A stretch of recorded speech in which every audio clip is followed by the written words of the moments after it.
नमस्ते दोस्तों, कैसे हो आप सब। उम्मीद करती हूँ बहुत ही अच्छे होंगे। ये बताने के लिए कमेंट बॉक्स में जय श्री कृष्णा लिखना बिल्कुल ना भूलिएगा।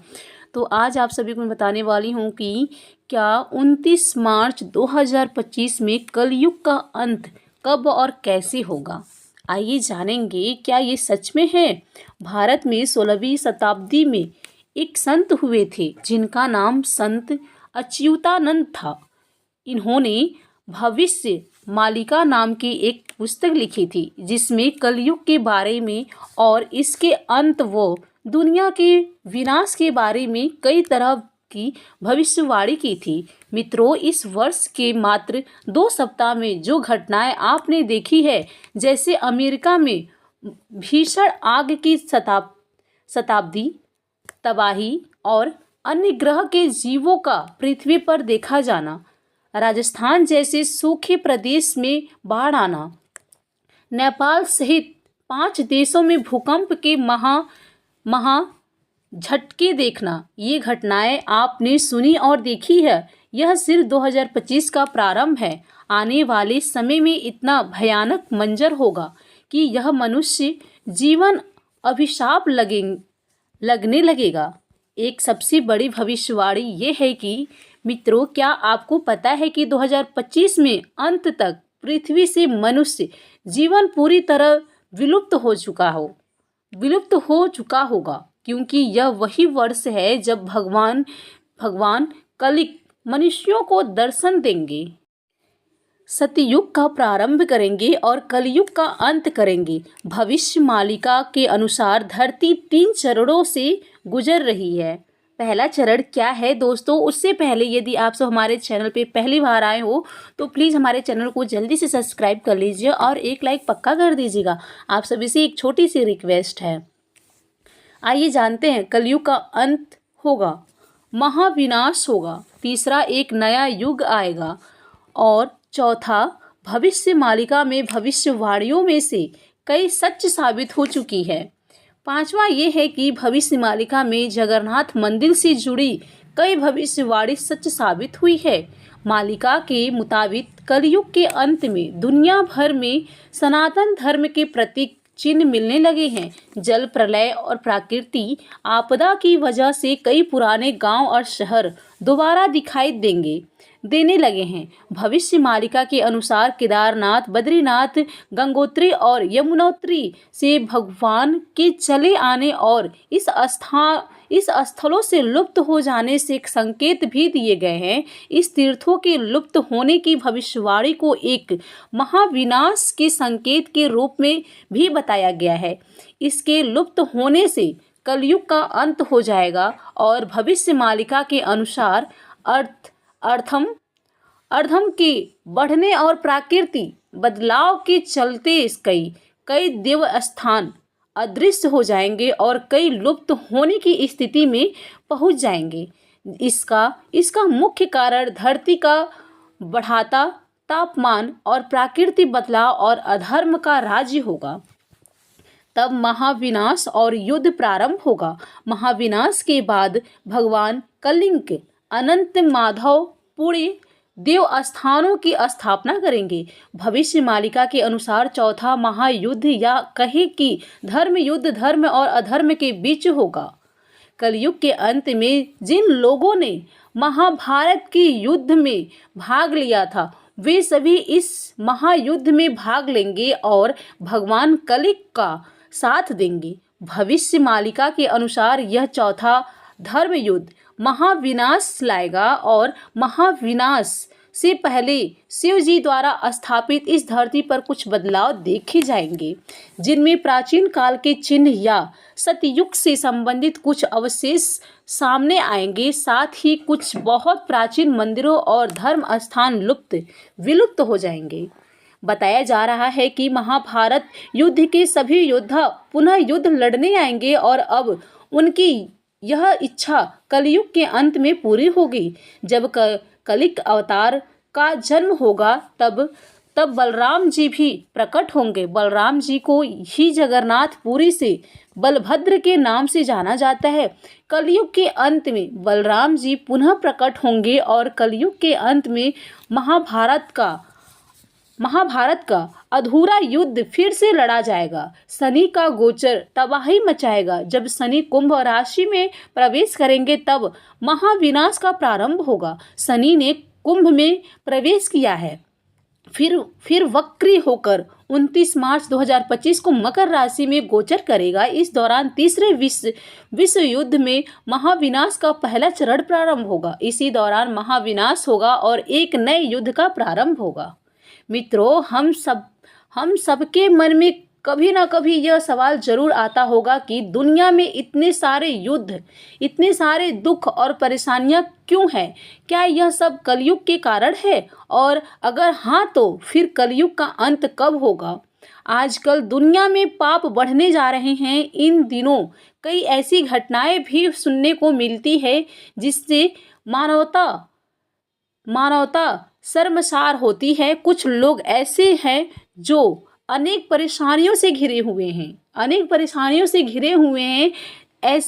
ऐसे में लोग हर पल इसी इंतजार में रहते हैं कि उनका दुख दूर करने के लिए भगवान फिर से धरती पर अवतार लेंगे, जिसके बाद कलयुग समाप्त हो जाएगा। अगर कलयुग के अंत की बात करें तो विष्णु पुराण में इससे जुड़े कई रहस्य बताए गए हैं। ऐसे में आइए जानते हैं कि कलयुग का अंत कब और कैसे होगा। दोस्तों, मेरे वीडियो को अभी तक लाइक नहीं किए हो तो प्लीज़ हमारे वीडियो को लाइक कर दीजिए, ताकि आप सब हमारे चैनल में अंत तक जुड़े रहें और आपको ऐसी एक सच्ची कहानी आपके सामने आता हो। आइए जानेंगे विष्णु पुराण, श्रीमद् भागवत पुराण, भविष्य पुराण आदि ग्रंथों में कलयुग के बारे में विस्तार से बताया गया है। कलयुग के बारे में आप सभी को क्या बताया गया है? विस्तार से बताया गया है। अगर कलयुग के अर्थ को समझे तो इसका मतलब होता है काला युग, यानी कि एक परछाई। यह वह समय है जब झूठ, पाप, कलह और कलेश अपने चरम पर होंगे। सच भी झूठ जैसा प्रतीत होगा और लोग एक दूसरे से बिना कारण नफरत करेंगे। बता दें कि कलयुग द्वापर युग के बाद शुरू हुआ था और पुराणों में इसे अधर्म और पाप का युग बताया गया है। महाभारत के बाद कई ऐसे घटनाएं हुए हैं जिससे कलयुग का आगमन और अधिक बढ़ता गया है। श्री कृष्ण का मानव शरीर को छोड़कर बैकुंठ जाना और पांडवों का स्वर्गारोहण होना और यदुवंशी कुल का नाश, इस घटनाओं के बाद 13,102 ईसा पूर्व कलयुग की शुरुआत हुई थी। पौराणिक पुराणों में बताया गया है कि जब कलयुग अपनी चरम सीमा पर होगा तब धरती पर जीवन बहुत मुश्किल हो जाएगा। इंसान और औरत उम्र केवल 20 साल ही रह जाएगी, यानी जिस उम्र में मनुष्य अपनी बाल अवस्था में आता है वही उम्र उसका बुढ़ापा कहलाएगा। छोटी छोटी बीमारियों से लोग मरने लगेंगे और मनुष्य इतना कमज़ोर पड़ जाएगा कि थोड़ी सी बीमारी से ही वो अपना सबसे महत्वपूर्ण मानव जीवन गंवा बैठेगा। 5 साल की बच्चियां मां बनने लगेगी, स्त्रियां अपनी बाल अवस्था खो बैठेंगी और जिस उम्र में उन्हें दुनिया का ज्ञान भी नहीं होगा उस उम्र में वे गर्भवती हो जाएंगे। धरती पर अन्न भी भारी कमी हो जाएगी और प्राकृतिक घटनाओं, युद्ध और मिसाइलों के कारण भूमि बंजर हो जाएगी, जिससे खेती पूरी तरह से समाप्त हो जाएगी। मनुष्य जीवन जंतु का मांस खाकर अपने आप को जीवित रखने लगेगा। नदियाँ सूखी पड़ जाएगी और मौसम बहुत खराब हो जाएगी। कभी भयंकर गर्मी होगी तो कभी अत्यधिक ठंड और भयंकर वर्षा, जिससे सब कुछ तबाह हो जाएगा। प्रलय, कलयुग के अंत में प्रलय होगी जिसमें संपूर्ण ब्रह्मांड का विनाश होगा और फिर से सृष्टि की शुरुआत होगी। भगवान कलिंग का अवतार, कलयुग के अंत में भगवान कलिंग का अवतार होगा जो धर्म की पुनर्वस्था करेगा और अधर्म का नाश करेगा। गाय दूध देने बंद कर देगी और लोग बीमारियों और भेड़ों के मांस और बकरियों के और भेड़ों के मांस और दूध पर निर्भर हो जाएंगी। यहाँ तक कि गाय भी बकरियों के समान कम हाइट वाली हो जाएंगी। पौराणिक पुराणों में बताया गया है कि जब पाप अपने चरम पर होगा तब भगवान विष्णु कलिक अवतार लेकर आएंगे। वे पापियों का नाश करेंगे और फिर से धर्म और सत्य की स्थापना करेंगे। इसके बाद सतयुग की शुरुआत होगी। क्या 2025 में एक और भीषण महामारी आएगी? क्या 13 मुस्लिम देश मिलकर चीन के साथ भारत पर हमला करेंगे? क्या कलयुग का अंत समय से पहले ही होने वाला है? क्या 2025 में दुनिया के कई देश और शहर जलमग्न हो जाएंगे? क्या 64 प्रकार की नई महामारियों के सामने मानवता हार मान जाएगी? क्या चीन ने बना लिया है क्या कोरोना से 20 गुना घातक वायरस धरती पर तबाही मचाने वाला है? क्या एलियन धरती पर हमला करने वाले हैं? क्या वैज्ञानिक उपकरण पूरी तरह काम करना बंद कर देगी? क्या तीसरे विश्व युद्ध की शुरुआत हो चुकी है? 2023 में भविष्य मालिका की नई भविष्यवाणियां सत्य साबित हुई थी और अब 2025 को लेकर इसमें कई खास बातें लिखी गई है। 2025 की शुरुआत में नई बीमारियां फैलने लगी है जो पूरी दुनिया को भयभीत कर देगी। जैसे जैसे समय बीतेगा ये महामारियां विकराल रूप धारण करेगी।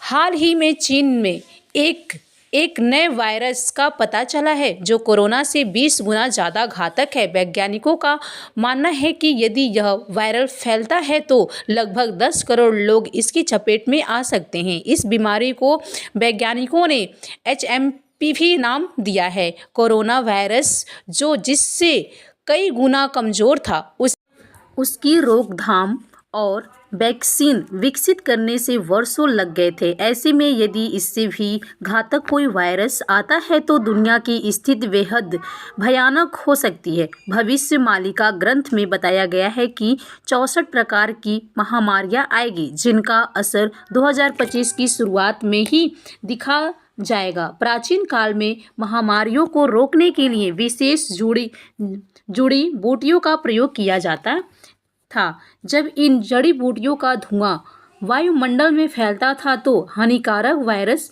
जीवाणु और विषाणु नष्ट हो जाते थे। लेकिन सवाल ये उठता है कि अगर ये महामारियां इतनी विनाशकारी हैं तो इन्हें बनाया ही क्यों जाता है? भविष्य मालिका के अनुसार कली यानी अधर्म का प्रभाव इतना अधिक होगा कि वह लोगों की बुद्धि को नियंत्रित कर देगा और इन्हें ऐसी घातक बीमारियां फैलाने के लिए प्रेरित करेगा। ग्रंथ में ये भी बताया गया है कि एक ऐसी महामारी आएगी जिसमें इंसान का मांस गल जाएगा और केवल हड्डियां शेष बचेगी। जिसके अलावा एक और महामारी ऐसी होगी जिसमें सोते सोते ही इंसान का हृदय काम करना बंद कर देगा। भविष्य मालिका में यह भी कहा गया है कि लोगों के घरों में दरवाजे बंद हो जाएंगे। इसका अर्थ यह हो सकता है कि पहले की तरह दुनिया एक बार फिर लॉकडाउन जैसी स्थिति में पहुंच सकती है। क्या तीसरा विश्व युद्ध पहले ही शुरू हो चुका है? क्या भारत को 13 मुस्लिमों देशों को चीन से युद्ध लड़ना पड़ेगा? क्या 2025 में भारत कुछ गुप्त हथियारों का प्रयोग करेगा? भविष्य मालिका में बताया गया है कि जब शनि कुंभ राशि में प्रवेश करेगा तब तीसरे विश्व युद्ध की शुरुआत हो जाएगी। इस भविष्यवाणी के अनुसार 2023 में इसकी शुरुआत हो चुकी है। इसके बाद रूस यूक्रेन युद्ध हुआ, फिर इजराइल हमास युद्ध छिड़ा और अब कई देशों में तनाव की स्थिति बनी हुई है।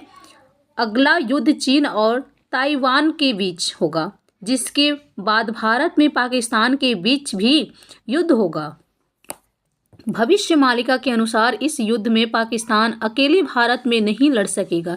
इसलिए 13 मुस्लिम देश चीन के साथ मिलकर भारत पर हमला करेंगे। युद्ध की शुरुआत में भारत पर दबाव रहेगा, लेकिन अंततः भारत ही विजयी होगा। पाकिस्तान, चीन और मुस्लिम देशों का यह गठबंधन पूरी तरह से युद्ध की तैयारी में जुड़ा है, क्योंकि अकेले पाकिस्तान की इतनी क्षमता नहीं कि वो भारत पर हमला कर सके, इसलिए वह अन्य देशों की मदद लेगा। और ग्रंथ में यह भी लिखा है कि भारत इस युद्ध में कुछ गुप्त हथियारों का प्रयोग करेगा। 2025 तक यह युद्ध एक भयंकर रूप ले लेगा और पूरी दुनिया को अपनी चपेट में ले सकता है। सनातन धर्म के प्रतीकों का उदय और धर्मों का विलुप्त होना। भविष्य मालिका में यह भी बताया गया है कि कलयुग के अंत में दुनिया भर में सनातन धर्म के प्रतीक चिन्ह जैसे मूर्तियां, शिवलिंग, दबे हुए शहर और गांव फिर से प्रकट होने लगेंगे। उदाहरण के लिए 16 जुलाई को उत्तर प्रदेश के महू जिले में एक चांदी का शिवलिंग मिला था। कुछ लोगों का मानना है कि यह सरयू नदी के तट पर पाया गया था। ग्रंथ के अनुसार जल प्रलय और प्राकृतिक आपदाओं के कारण कई पुराने गांव और शहर दोबारा दिखाई देंगे। इसके अलावा यह भी कहा गया है कि कलयुग के अंत में जगन्नाथ धाम सहित सभी धाम पृथ्वी से विलुप्त हो जाएंगे। और साथ ही साथ मैं आपको बता दूं कि जगन्नाथ धाम, द्वारका धाम और रामेश्वर, बद्रीनाथ धाम भयंकर भूकंप के कारण धरती में समा जाएंगे। स्कंद पुराण में ये भी लिखा है कि बद्रीनाथ धाम एक दिन अचानक विलुप्त हो जाएगा और ठीक उसी समय थोड़ी ही दूर पर एक नए धाम का उदय होगा, जिसे भविष्य में बद्री के नाम से जाना जाएगा। हाल ही में बद्रीनाथ मंदिर की दीवार में एक बड़ी दरार आ गई है और भविष्य बद्री नामक स्थान पर एक आकृति उभरने लगी है, जिसे लोग पूजने लगे हैं। जोशीमठ के भगवान नरसिंह की मूर्ति और महाविनाश की भविष्य मालिका के अनुसार जोशीमठ में स्थिर भगवान नरसिंह की कलाई जब मूर्ति से अलग हो जाएगी, तब कोई बड़ी आकृति आपदा जाएगी। दूसरी भविष्यवाणी ये है कि जब नर और नारायण पर्वत आपस में मिल जाएंगे, तब बद्रीनाथ और केदारनाथ जाने वाला रास्ता हमेशा के लिए बंद हो जाएगा। सबसे चौंकाने वाली बात यह है कि भगवान नरसिंह का एक हाथ सच में पतला होकर टूटने की कगार पर पहुंच चुका है। भविष्यवाणी कहती है कि जिस दिन ऐसा होगा उस दिन कलयुग पूरी तरह समाप्त हो जाएगा। सनातन धर्म का उदय और 111 देशों का अस्तित्व। भविष्य मालिका के अनुसार कलयुग के अंत में 111 देशों के लोग सनातन धर्म को अपनाएंगे और सनातन धर्म के मार्ग पर चलने को तैयार हो जाएंगे। इसका कारण यह बताया गया है कि युद्ध और आपदाओं के कारण पूरी दुनिया में केवल 111 देश ही बचेंगे, बाकी सभी दुनिया के नक्शे से मिट जाएंगे और मोबाइल जैसे उपकरण सिर्फ खिलौने बनकर रह जाएंगे। दुनिया आस्तिकों और नास्तिकों के बीच बट जाएगी। समाज में व्यभिचार बढ़ जाएगा और पुरुष और महिला के बीच आकृतिक संबंध बनने लगेंगे। प्राकृतिक आपदाओं और सामाजिक संकट की भविष्यवाणी। इंसानों पर जानवरों का हमला बढ़ जाएगा। कलयुग के अंतिम समय में जीवन देने वाला सूर्य जीवन लेने वाला बन जाएगा। जब सभी का खात्मा हो जाएगा, तभी कलयुग का अंत भी हो जाएगा। भविष्य मालिका के अनुसार आने वाले समय में धर्म ग्रंथों को कोई नहीं पढ़ेगा, भगवान कोई नहीं मानेगा और उनकी पूजा हमेशा के लिए बंद हो जाएगी।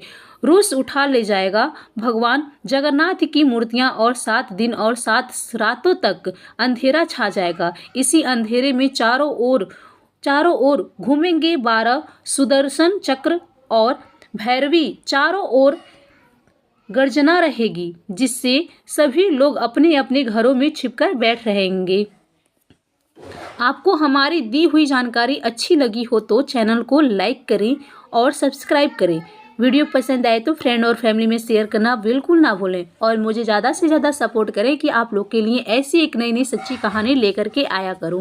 फिर मिलेंगे नेक्स्ट वीडियो में, तब तक के लिए नमस्कार।